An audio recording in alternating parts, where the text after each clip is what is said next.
जय हिंद साथियों स्वागत करता हूं आप सभी का अपने यूट्यूब चैनल पर। साथियों आज इस वीडियो में हम आपके लिए आरआरबी एनटीपीसी के लिए जीके जीएस के कुछ महत्वपूर्ण इंपॉर्टेंट और सिलेक्टेड चुनिंदा प्रश्न लेकर आए हैं जो आपकी परीक्षा के लिए महत्वपूर्ण और गोल्डन प्रश्न होने वाले हैं, जो आपको सीधे आपकी परीक्षा में दिखाई देंगे। मेरे प्यारे साथियों, आज की इस वीडियो में हमने जो कवर करा है आपके जीके जीएस के साथ साथ आपके हिस्ट्री, पॉलिटी, इकोनॉमी, ज्योग्राफी के साथ साथ हमने इसमें साइंस के भी क्वेश्चनों को कवर करा है।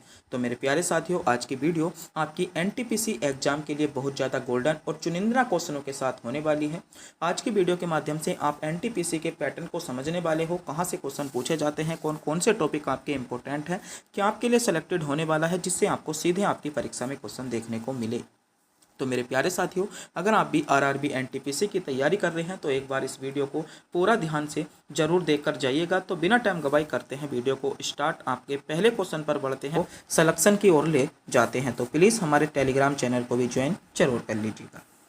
अगला क्वेश्चन है आपका, सिंधु घाटी सभ्यता का सबसे पहले खोजा गया स्थल कौन सा था। तो क्वेश्चन आपसे पूछा गया है, सिंधु घाटी सभ्यता का सबसे पहले खोजा गया स्थल आपका कौन सा था। तो बात करते हैं कौन सा था, तो आपका हड़प्पा था। हड़प्पा आपको डी विकल्प में दिया गया है, यानी डी विकल्प आपका करेक्ट जवाब हो जाएगा। तो बात कर लेते हैं सिंधु घाटी सभ्यता के कुछ महत्वपूर्ण स्थानों के बारे में और उनके कौन सा स्थान कहाँ पर है, क्योंकि यहाँ से भी क्वेश्चन आपकी परीक्षा में बना है और आपकी परीक्षा के लिए इम्पोर्टेंट है। तो ये कुछ हमने इसमें सिंधु घाटी सभ्यता के महत्वपूर्ण स्थल लिए हैं जो आपसे आरआरबी एनटीपीसी 2021 में क्वेश्चन पूछे गए थे, ग्रुप डी 2022 में क्वेश्चन पूछा गया है और एएलपी 2024 में यहाँ से क्वेश्चन देखने को मिला है। जैसे पहला स्थान आ जाता है आपका हड़प्पा स्थान। बात करते हैं हड़प्पा स्थल की, तो हड़प्पा स्थल जो है पंजाब के आपके पाकिस्तान के पंजाब में वर्तमान में स्थित है। मोहनजोदाड़ो की बात कर लें तो मोहनजोदाड़ो की जो वर्तमान स्थित है पाकिस्तान का सिंध प्रांत है। लोथल की बात कर लें तो लोथल आपका गुजरात यानी भारत में स्थित है। यहीं पर कालीबंगा की बात कर लें तो कालीबंगा वर्तमान में जो है राजस्थान राज्य में स्थित है। धोलावीरा की बात करें तो धोलावीरा वर्तमान में आपका गुजरात राज्य में स्थित है। यहीं पर राखीगढ़ी की बात कर लेते हैं तो राखीगढ़ी वर्तमान में आपकी हरियाणा राज्य में स्थित है। बनावली की बात करें तो ये भी मेरे प्यारे साथियों आपका हरियाणा में है। आलमगीरपुर जो कि बहुत ज़्यादा पूछा जाता है उत्तर प्रदेश के, आपका भारत के राज्य उत्तर प्रदेश में आपका एक स्थान है मेरठ। मेरठ में जो है आपका आलमगीरपुर जो आपकी जो है पूर्वी सीमा बनाता है। सुतकागे डोर की बात करें, सुतकागे डोर जो है आपकी सिंधु घाटी सभ्यता की पश्चिमी सीमा बनाता है और बलूचिस्तान यानी पाकिस्तान में स्थित है। रोपड़ की बात करें तो रोपड़ आपका पंजाब में स्थित है, आपको ध्यान रखना है। रंगपुर की बात कर लेते हैं तो रंगपुर आपका गुजरात राज्य में स्थित है। यहीं पर बात करें चुनौदड़ो की तो ये आपका पाकिस्तान के सिंध प्रांत में है और आपका अमरी जो हो जाता है पाकिस्तान के सिंध प्रांत में हो जाता है। तो ये भी कुछ मेरे प्यारे साथियों आपके सिंधु घाटी सभ्यता के महत्वपूर्ण स्थल हैं। इनकी इस वर्तमान स्थिति से रिलेटिव क्वेश्चन आपसे पूछे जाते हैं, आपकी परीक्षा के लिए इम्पोर्टेंट है, आपको पता होना चाहिए। क्वेश्चन आपसे बहुत ज़्यादा यहाँ से देखने को मिला है। आगे बढ़ते हैं, अगला क्वेश्चन है आपका, महात्मा गांधी और उनके स्वयं सेवकों के मूल द्वारा निम्नलिखित में से कितने दिनों में दांडी मार्च यानी पद यात्रा की गई थी। तो आपसे क्वेश्चन पूछा गया है जो आपकी दांडी मार्च यात्रा थी उसको पूरा करने में कितना दिन लगा था। तो आपको पता होना चाहिए दांडी मार्च यात्रा में आपके 24 दिन लगे थे। 24 दिन आपको विकल्प डी में दिए गए हैं, यानी डी विकल्प इसमें आपका करेक्ट जवाब हो जाएगा जिन बच्चों ने विकल्प डी को चुना है। बात कर लेते हैं आपकी दांडी मार्च यात्रा से कुछ इंपॉर्टेंट फैक्टों के बारे में जहां से क्वेश्चन आपसे पूछे जा सकते हैं। जैसे बात करें दांडी यात्रा की शुरुआत जो की गई थी आपकी 12 मार्च 1930 को, 12 मार्च 1930 को दांडी मार्च यात्रा की शुरुआत की गई थी और ये यात्रा की जो शुरुआत की गई थी वह आपकी साबरमती आश्रम से आपकी शुरुआत महात्मा गांधी और उनके 78 अनुयायियों के साथ की गई थी। तो ये भी क्वेश्चन पूछा जाता है कि दांडी मार्च यात्रा में गांधी जी के साथ कितने अनुयायी शामिल थे। तो आपको पता होना चाहिए 78 अनुयायी शामिल थे। इसका मुख्य उद्देश्य जो था अंग्रेजों द्वारा बनाया गया नमक कानून को तोड़ना। तो अंग्रेजों द्वारा बनाया गया नमक कानून को तोड़ना इसका मूल उद्देश्य था। इसमें दूरी की बात करें तो लगभग 240 मील या बोल सकते हैं हम 386 किलोमीटर हम बोल सकते हैं। इसमें इतनी दूरी आपकी तय की गई थी कहीं कहीं पर आपको जो है 241 मील भी आपको देखने को मिलता है। तो अगर आपको 241 मील आपको कहीं विकल्प देखने को मिलता है तो वह भी आपका सही माना जाता है। अवधि की बात करें तो दांडी मार्च यात्रा में जो कुल अवधि लगी थी आपकी 24 दिन इसमें लगी थी। अंतिम बात कर ले तो जो आपकी दांडी मार्च यात्रा थी वह संपन्न कब हुई, तो 6 अप्रैल 1930 को दांडी आपके पहुंचे थे।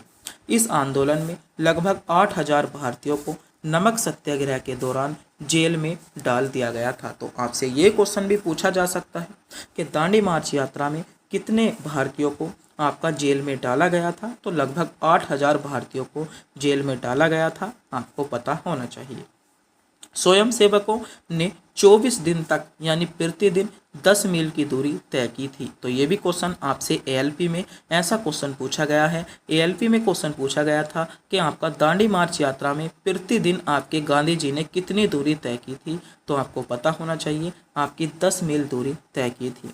दांडी मार्च यात्रा में जो शामिल होने वाली महिलाएं थीं कौन कौन सी थी, तो आपकी कमला देवी चट्टोपाध्याय थी, आपका अवंती काबाई, आपकी गोखले थी, और आपका मिथुबेन आपका पेट आपकी जो जैसी महिला भी आपकी जो थी दांडी मार्च यात्रा में शामिल थी। तो दांडी आपकी यात्रा से रिलेटिव ये कुछ इंपॉर्टेंट फैक्ट थे जो आपसे क्वेश्चन बन सकता है, आपकी परीक्षा के लिए इंपॉर्टेंट है, आपको पता होना चाहिए। अगला क्वेश्चन देखते हैं।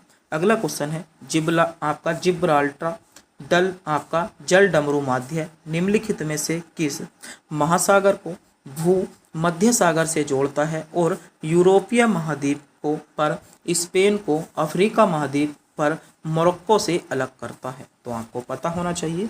तो ये जो जोड़ता है आपका मेरे प्यारे साथियों भूमध्य सागर से अटलांटिक महासागर को जोड़ता है, यानी डी विकल्प इसमें आपका करेक्ट जवाब हो जाएगा। बात करते हैं कुछ महत्वपूर्ण जल डमरू माध्यमों के बारे में जहां से क्वेश्चन आपसे आने वाली शिफ्ट में यानी आने वाले एग्जाम में पूछा जाएगा, और आपका पिछले रेलवे एग्जाम में यहां से क्वेश्चन देखने को मिला है, यानी अदर एग्जाम में क्वेश्चन यहां से भी पूछा गया है। तो बात करते हैं प्रमुख आपके जल डमरू माध्यम और उनके महत्व के बारे में। जैसे पहला है आपका मलक्का जल डमरू माध्य। तो बात करें मलक्का जल डमरू माध्य जो है आपका हिंद महासागर और दक्षिण चीन सागर को अलग करता है या जोड़ता है, आपको पता होना चाहिए। तो मेरे प्यारे साथियों जो जल डमरू माध्य होते हैं वे आपके जो हैं जोड़ने का काम करते हैं, और जो जल संधि होती हैं वे आपकी अलग करने का काम करती हैं। तो मलक्का जल डमरू आपका हिंद महासागर को दक्षिण चीन सागर से जोड़ता है। जिब्राल्टर जल डमरू माध्य की बात करें तो ये आपका अटलांटिक सागर को भूमध्य सागर से जोड़ता है। यहीं पर बात करें बाब अल मंदाब जल डमरू माध्य की, तो ये लाल सागर को हिंद महासागर से जोड़ता है। अगला है आपका बोस्फोरस जो कि बहुत ज़्यादा पूछा जाता है। बोस्फोरस जल डमरू माध्य आपका यूरोप को एशिया से अलग करता है। बात करते हैं पाक जल डमरू माध्य की, तो भारत और श्रीलंका के बीच में है आपका होमुर्ज। ये भी इम्पोर्टेंट है, क्वेश्चन एनटीपीसी 2021 में पूछा गया था। तो ये जो है आपका पारस की खाड़ी को ओमान की खाड़ी से जोड़ता है। डॉन जल डमरू माध्य की बात करें तो उत्तरी सागर और इंग्लिश चैनल के मध्य विस्तृत है। डेविस आपका जल डमरू माध्य ग्रीनलैंड और कनाडा के बीच स्थित है। सुंडा जल डमरू माध्य की बात करें तो जावा और हिंद महासागर के मध्य स्थित है। आपका यूकेटन जल डमरू माध्य आपका कैरिबियन सागर और मैक्सिको की खाड़ी के बीच में आपका खाड़ी के बीच में स्थित है। तो ये भी आपके कुछ इंपॉर्टेंट फैक्ट है जहाँ से क्वेश्चन पूछा जा सकता है, आपकी परीक्षा के लिए इंपॉर्टेंट है, आपको पता होना चाहिए। क्वेश्चन आपकी परीक्षा में यहाँ से सीधा देखने को मिलेगा। अगला क्वेश्चन देखते हैं। अगला क्वेश्चन है भारतीय संविधान के किस अनुच्छेद में यह उल्लेख है कि मंत्रियों द्वारा राज्यपाल को दी गई सलाह की किसी भी न्यायालय में जांच नहीं की जाएगी। तो ये आपको पता होना चाहिए अनुच्छेद कौन से में है, क्वेश्चन आपके लिए इम्पोर्टेंट है। तो ये जो प्रावधान है अनुच्छेद आपका 163 यानी आर्टिकल 163 में है। अनुच्छेद 163 आर्टिकल 163 इसमें सी विकल्प के साथ आपका करेक्ट जवाब हो जाएगा।